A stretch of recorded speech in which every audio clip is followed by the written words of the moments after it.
মার্কিন president Donald Trump ও ধনকুবের Elon মাস্কের সম্পর্ক এখন উত্তপ্ত রাজনৈতিক দ্বন্দ্বে পরিণত হয়েছে।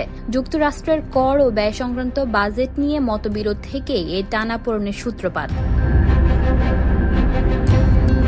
সম্প্রতি হোয়াইট হাউসে বসে টেসলার সিইও মাস্ককে প্রকাশ্যে সমালোচনা করেন প্রেসিডেন্ট ট্রাম্প। তিনি হুমকি দেন মাস্কের প্রতিষ্ঠানের সঙ্গে থাকা সব সরকারি চুক্তি ও ভর্তুকি বাতিল করার, যা নাকি বাজেটে বিপুল অর্থ সাশ্রয় করবে।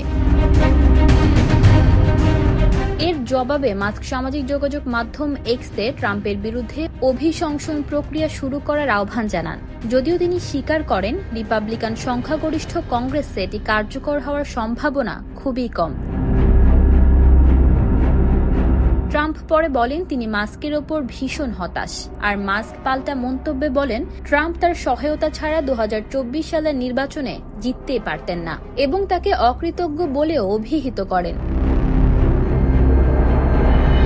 এই উত্তপ্ত বাক্য বিনিময়ের পরপরই টেসলার শেয়ার বাজারে নেতিবাচক প্রভাব পড়ে। ব্যক্তিগত সম্পর্কে টানাপোড়ে এখন রাজনীতি ও ব্যবসার কেন্দ্রবিন্দুতে এসে দাঁড়িয়েছে।